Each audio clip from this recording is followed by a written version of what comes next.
I had a question for Ms. Corey.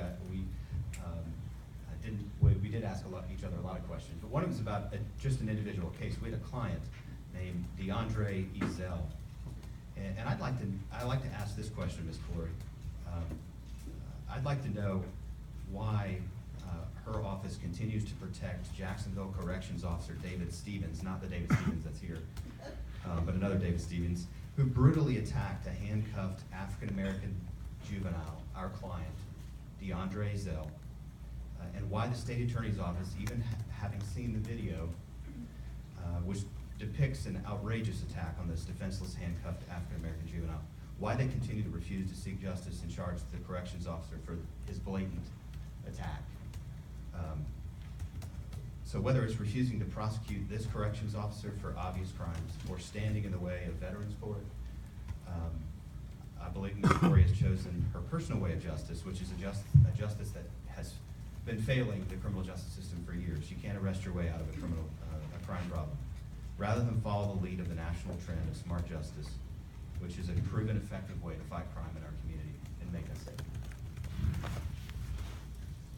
That might be the most pandering political statement I've ever heard anyone get up and do at a debate. Did you bring Mr. Ezel's case so I can review it? We have 10,000 cases. You publicly said we have multiple times. 10,000 cases in our office. Did you bring the file for me to review? No, but because I don't give answers on my cases or any other prosecutor's cases until I've read everything in the file, reviewed it with my prosecutors, and I know the facts of the case. So you got that question from one of your lawyers and didn't bother to tell me, please be prepared to have an answer on a specific case? Let me say this to smart justice.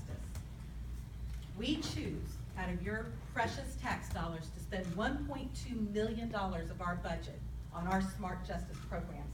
15 diversion programs, most of them led by Alan Louder, who came from communities and schools.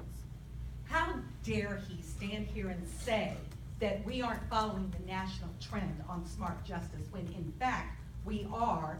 I have an entire division devoted to diversion, and just because you don't know about all our programs doesn't mean you should be standing here acting like we're not doing our jobs. We're doing our jobs, and we're doing them well.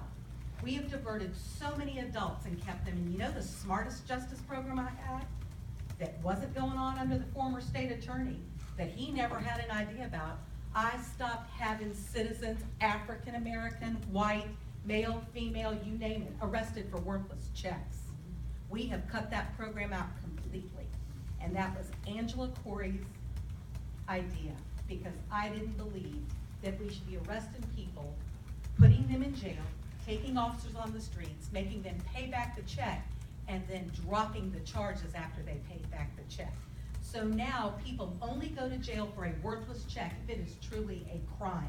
That's an example of smart justice. That's an example of 30 years of experience that allowed me to change a complete culture and stop having people arrested just to pay checks back. Where has that ever been in a headline? And I will tell you this, on the other end of the spectrum, along with the smart justice programs we have, our young lawyers who are paid well under an average standard in the private practice or anywhere else are working untold numbers of hours of overtime. We averaged one lawyer, she gets $14 an hour and is there trying to keep this community safe because she works so many hours trying to make sure her cases are in order. I work a lot of hours to make sure that this office is run appropriately, and we will continue to fight crime on behalf of this community, not to pander to the things that hit the headlines and we think will make me more popular. I will adhere to the Constitution and continue. We will continue to waive the gun minimum mandatories when it's appropriate, as we did with Michael Swenson, a young man many of you met at a prior meeting. We will continue to hammer the bad guys that use guns, as we should. And we will not stop fighting the misinformation that's put out on social media and in the mainstream media. I will answer every question you have, and I look forward to serving you again. Thank you, and God bless you. Okay, 2 more minutes with Matt and then Angela. Go ahead, Matt.